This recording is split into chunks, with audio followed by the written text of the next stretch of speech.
Good news, guys, is that I've got information right here that I was wanting to talk about, and luckily the embargo has been lifted and we are able to talk about it now. So we're going to go through This Week in Pinball's website, showing you a lot of the things that I got to see this past weekend.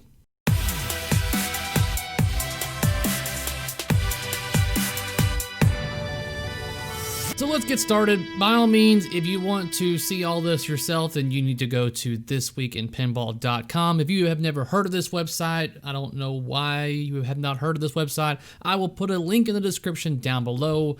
Jeff always gets the deep dives, the inside scoops, and information that you're typically not going to get from anywhere else. Now, obviously, there's still a lot of things that I will not be able to talk about and discuss, so that's why I'm going to be primarily discussing information that is available as public knowledge via This Week in Pinball's website.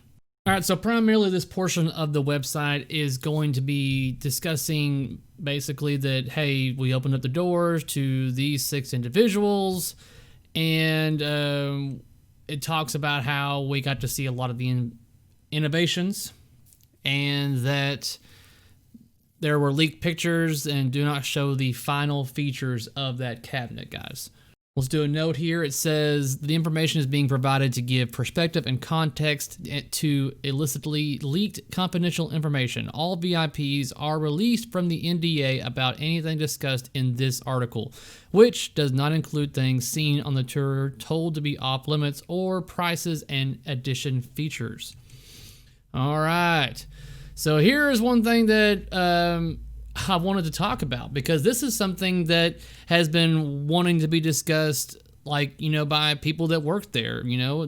This is what they were really excited to show the world, and what a lot of people were poo-pooing on, rather, when it comes to what the hell this lockdown bar does. What does it look like? Is it a touchscreen? Is it just another DMD display, or what is it? People wanted to know.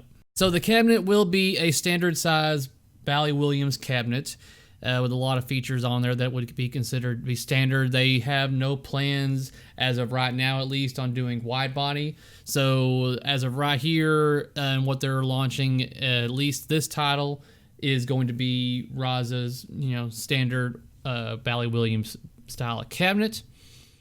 We'll have the standard coin door. The cabinet will be built with high-grade laminated Baltic birch and have reinforced joints with proprietary hybrid dovetail and special adhesive process. And that's something that I want to comment on, is that while I was there, I did notice that the cabinet did seem pretty solid, guys.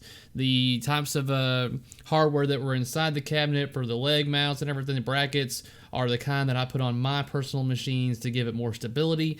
Those were on there. So that was something I really liked, was that the cabinet did seem very sturdy. Okay, it says there are 2 types of cabinets. The Arcade Edition, Cyclone style grill. This cabinet looks more standard with a familiar hinge bar linking the back box to the main cabinet. The back box has a panoramic wrap backlit artwork. It contains 24-inch ultra-wide high-res display in a Cylon style grill. Now, one thing I want to comment on is that this picture has not been altered at all. This is a very clean display, guys. This is something that I was like, man, that display actually looks pretty darn good. There was no kind of fading or anything like that. It was very sharp. All the images that were on the display for us to see were very bright, contrasted. It was very good. I was actually impressed with that. Then you have your X Edition and Extra Edition floating back box. The backlit panoramic wrap floats above and floating back bar with 2 vertical support columns that contains a 24-inch wide ultra high-res display. So what you're seeing here is going over the 2 style of cabinets, one being like what we're typically used to seeing on a Bally Williams cabinet, and then you have the X Edition and Extra Edition, which is what you see in these images right here. Now, some of the things that I was looking on Pinside when it comes to the comments is that people were wanting to compare this to an aquarium or fishbowl and many of other things, and technically I could go and look at a regular Bally Williams and compare it to anything as well. But some things that there's a lot of things about this back box that I do like. And honestly, I think a lot of the people have no problems with the way it looks, and this is something that, was discussed is that the fact that it's different is going to draw controversy because not a lot of people like change. And this is change. You're changing something that we're used to not seeing on pinball. When you do that, you're going to get the naysayers. It's just a guarantee that that's going to happen. So due to the fact that they have changed the back box, it's going to be a mixed bag with people, I see. But honestly, I don't have a problem with it. I've even seen some Photoshop edits that people have done to change the way it looks. Either way, that's not a big concern to me. Let's go on down here. Now, this is something right here that I thought was really cool. We were going over, this is the all models proprietary hinge assisted lift and drop glass frame and lock bar seal. So as you can see, the way this glass comes up with the side rails attached, and the glass is in a fixed location, and it's on these hinges right here with the pneumatic system. So what's really good about this whole system, guys, is that you are going to be able to like remove the lockdown bar if the cabinet remains the way it is right now. Things could change, but if things remain the way they are, then you remove the plate where the screen is at, the pin bar, and you do a slight lift of the glass or the side rails, and the thing just goes and just comes up like a damn DeLorean door. I mean, it was very pleasing. I was like, I like the hell out of that. I mean, it was really nice just to be able to just get the glass up or out of the way so you can possibly work on a machine or whatever without having to set the glass on the ground and break it. That's a very nice feature. I'm totally on board with that. I really enjoyed that. This section goes over the PC and components and the 4.1 audio option. More on that later. Custom subwoofer with enclosure and amp. It's going over a little bit of particulars when it comes to the CPU and the PC. There is, let's see, toppers. All games and models will include a capped connector socket on the top of the back box, which allows drop-in topper attachments, providing electrical, data, audio, etc. The topper is kept in place via pre-drilled holes. All right, so if you can see these holes that are right here, pre-drilled right here, then that shows you that there is already either one, a topper already made, or two, a topper is in the works for this game. And we go over the three options for the cabinet side panel art: the vinyl-based wrap, common to most modern pinball machines with an additional gloss coating. Then you have the direct print on wood with pin armor coating, providing high gloss, hammer-tested protection. Then you have the backlit double-printed PETG lighted side art panels that are featured on the extra limited edition games.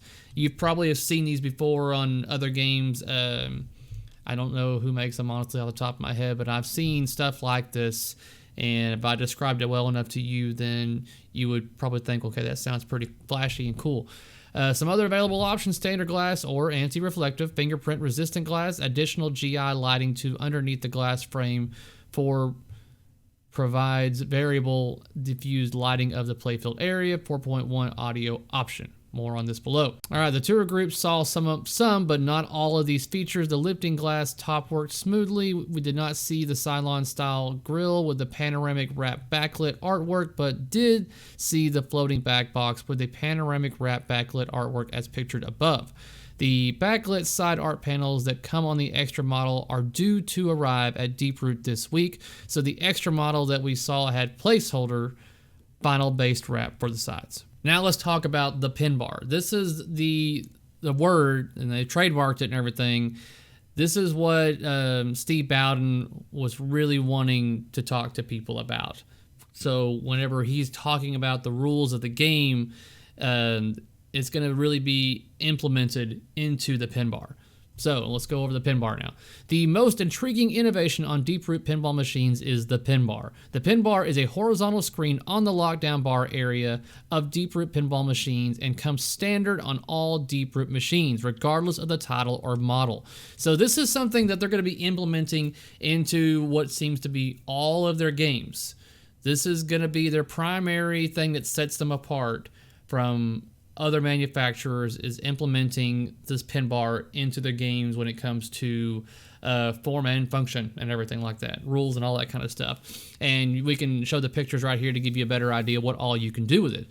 So the pin bar displays a ton of resources and information about the game, including animations, timers, a shot log, more on that below, scores and multipliers, recommended next shots, and more. It also serves as the start button and the menu, where you can change gameplay settings, diagnose issues, and log in under the Deeproot account on any Deeproot machine, whether it be in your home or on location.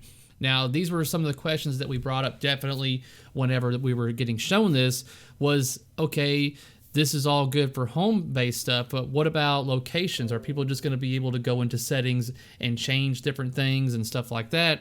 But it turns out when you first set up your game, they turned it on and booted it up, and you go into like you normally would on a lot of hardware that you purchase for your home, like let's say PlayStation or something like that. It's like, hey, we're going to go through the setup mode. Let's first connect to your Wi-Fi. So then it shows it's got B and G capabilities on Wi-Fi. You connect to it. Password for that, and then you choose whether or not this is going to be for private locations. It's private for your home or for locations. There's two options to choose from, and when you choose the other option for locations, then obviously there's going to be a password required in order to get to all the special features and everything like that. But as you can see in the picture, he's in testing mode, and you can go through the options right here for testing switches, solenoid lamps, general illumination, and sounds. And if you see, you have statistics, support, RASA settings, gameplay settings, and the system and stuff like that. And this is all touchscreen, guys. So you're able to, in real time, click on certain things to change your audio and everything. You can be in the middle of your game, and you can click on settings and then use your finger to adjust the audio volume level and stuff like that in real time. There's also features in the game that you're going to be able to utilize this lockdown bar. I'm not sure if that's discussed below. Let's read further first. All right, the pin bar is the most powerful, revolutionary innovation ever to be added to a pinball machine. It takes the modern touch display used countless times a day in our smartphones, tablets, laptops, and kiosks and creates a permanent blank canvas for us to expand pinball with infinite possibilities. It links the physical world to the digital. It opens doors to nearly endless new ways to interact with your pinball machine. We want to challenge the last few decades of pinball by changing from a habit of walking up to a Deeproot machine and saying, "Where is the start button?" to walking up to any non-Deeproot machine and saying, "Where's the pin bar?" The pin bar development took years with methodical consideration of thousands of engineering and GUI design concerns to make sure we were going to tie a touchscreen to a pinball machine that we would get it right the first time. Some of the considerations that follow show how much engineering has to go in adding a touchscreen to a pinball machine. Aspect ratio and size. I mean, this is a lot of stuff that I don't really think I need to go through. If you want to get all this information, by all means, this week in pinball.com, guys. So, ability to start a game almost as quick as the traditional start button, but add extra flexibility and options. Now, if you notice that if you look at the pictures of the cabinet, guys, there's not a physical start button. Not a physical start button. The only way you can start your game is by using the pin bar. You would walk up to this particular game, and there's a start button there. Then you have the options to choose to add a player and stuff like that all in there. So why is the pin bar so revolutionary? Here are a couple of thoughts that we have on the immediate impact the pin bar brings to the pinball experience. So it goes over just what all you're able to do and the perks of having this. Usually visual content or mini video games can only be controlled by the existing flipper buttons or adding extra buttons, which substantially restricts interactivity, experiences, and features. A multi-touch high-res screen provides unlimited and dynamic interactivity just like your smartphone. Rules and content. The existing system does not allow robust, on-demand, and flexible updating and customization of rule set and content. A touchscreen is the perfect input-output canvas for a framework that allows unlimited ways to add new content on the fly and seamlessly change the digital rules of a physical game. So virtual keyboard for inputting settings and profile information, that works the same way when it comes to entering your name or initials at the end of your game. No longer do you have to use the flipper buttons and go over. You can actually type in with the QWERTY keyboard your name or initials, stuff like that.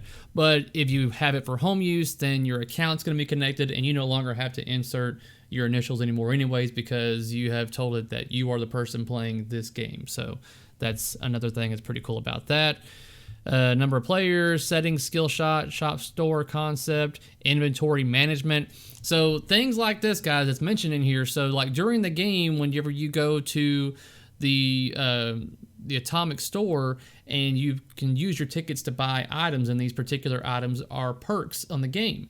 And so whenever you go into the store, on your screen down there displays options of what you can do. And touchscreen, just like on your phone, whatever you choose, whether you can click and drag or whatever, you choose what you want, all on that screen right there instead of having to use the flipper buttons. And let's see here.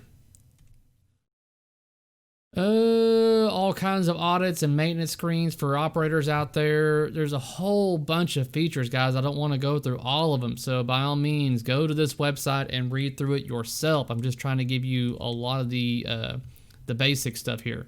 Playfields are built with Baltic birch plywood, and all playfields come standard Deeproot's pin armor protection coating. So now we're on to the playfields. And as you can see, there is a hammer on the table right there. He has the playfield that was brought to the Houston show last year and the playfield that has the pin armor on it that is next to the hammer and everything right here. So here we have Crystal.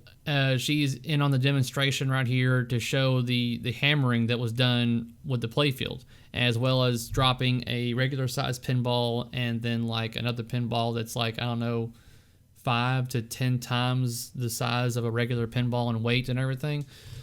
Then you have underneath the playfield, you have what I thought was really good. This has been implemented on other manufacturers as well on certain games and stuff, but pretty much a blueprint of where everything goes. I think this is going to be very helpful for assembly purposes and everything on the line, as well as at home repairs and everything, so you know where everything's at. Everything's got markers on there for connectors, LEDs, brackets, and all that stuff and junk on the back like that. It's basically a nice little blueprint layout for both manufacturing and home use. The tour group observed a demonstration with the 16-ounce hammer test and the huge 750-gram pinball drop, and those, along with the regular pinball, definitely left dents or craters on the normal clear coat and did not leave dents or craters on the pin armor. However, the VIP group had concerns regarding the quality and look of the pin armor coating, as it is currently not as smooth but more like an orange peel. Robert mentioned that this was an early version of the pin armor. When you run your hand over the playfield, it does not feel smooth like glass. During brief gameplay later in the evening on a playfield with pin armor, the ball did seem to roll normally and act as if it would on a normal playfield.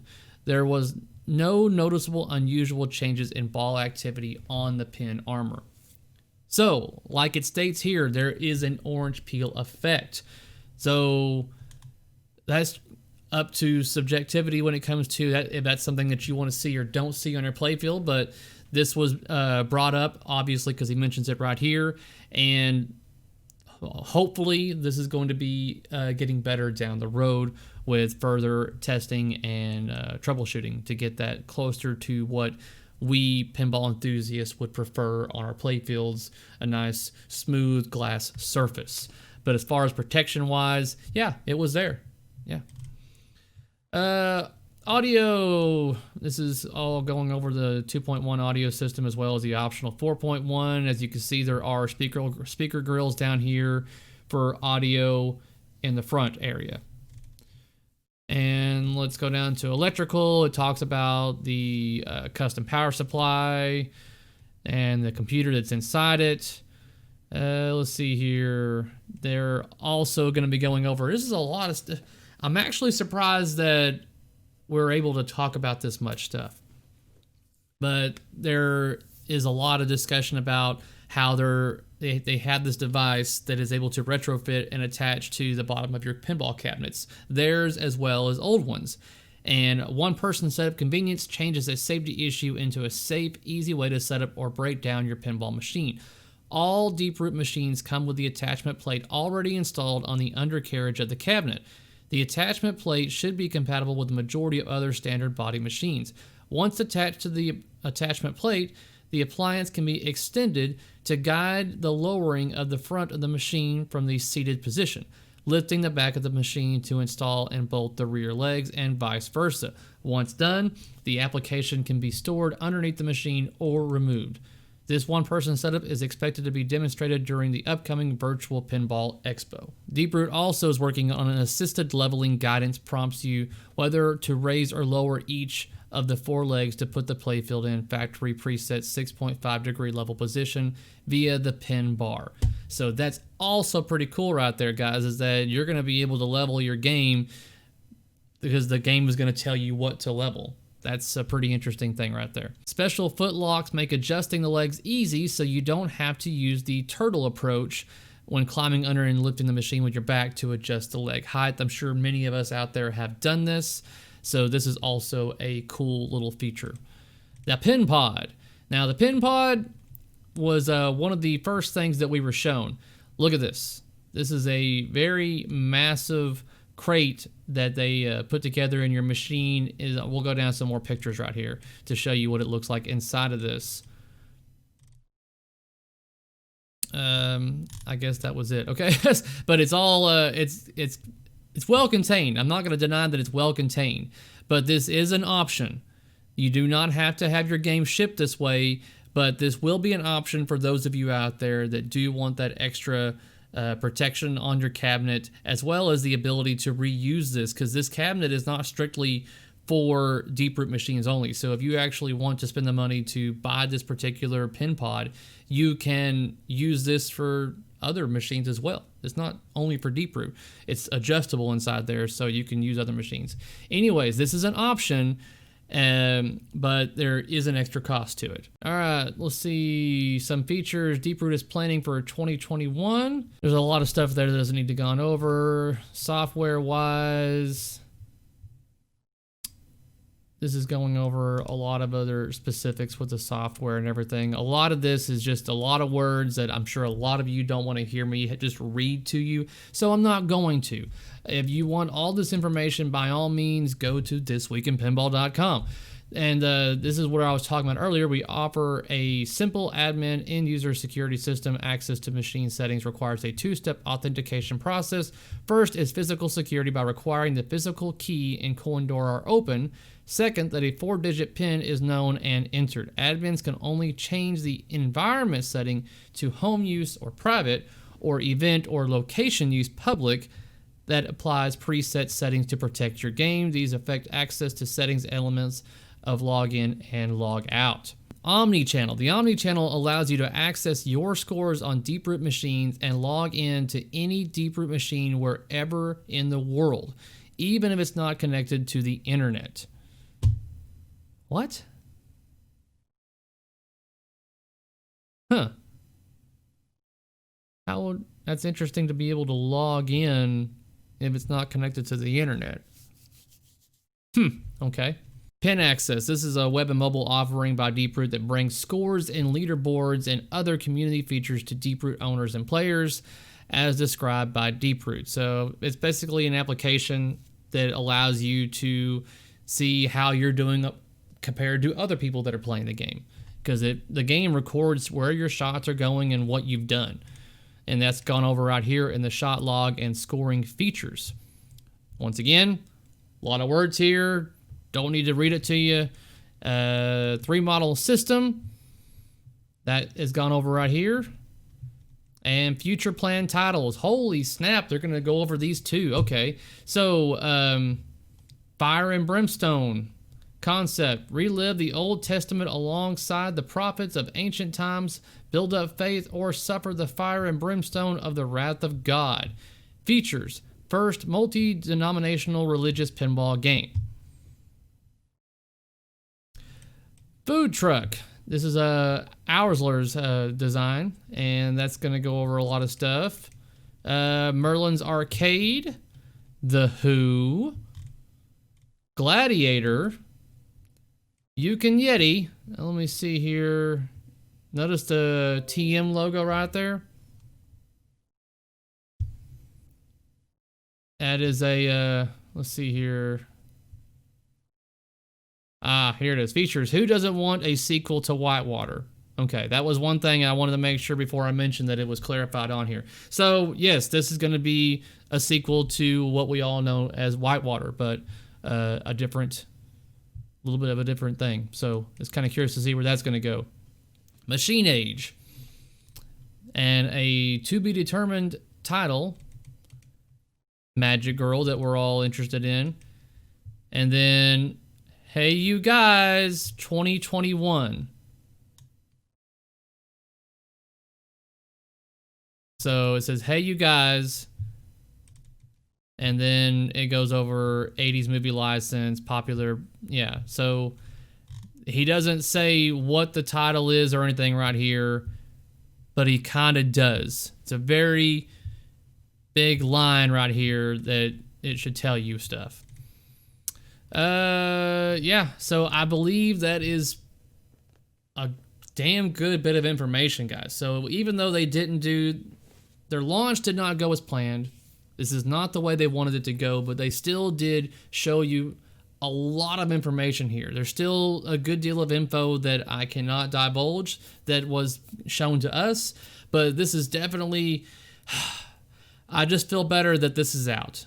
I don't have to just be like, man, I really want it to, like, you know, tell people about these things that they're working on, because I see potential here, guys. I mean, there are innovations here without a doubt, and some of them are definitely not going to be accepted off the cuff because it's not what we're used to. So I get that some of these things are not going to be what you're going to appreciate off the bat. But with my short amount of time experiencing some of this, I definitely see the potential. It just needs some more polish. So there you go. That is going through what Deeproot is showing to the world. I hope this satiates a lot of you when it comes to wanting to know what are they working on, what is coming towards us, and there you go. If I haven't already said it in like the 4th or 5th time of this video, if you want all this information, go to thisweekinpinball.com and read through it yourself to get all the deets. If you like what you've seen here, give me the thumbs up, and if you haven't already, hit that subscribe button. Until next time, guys, peace out.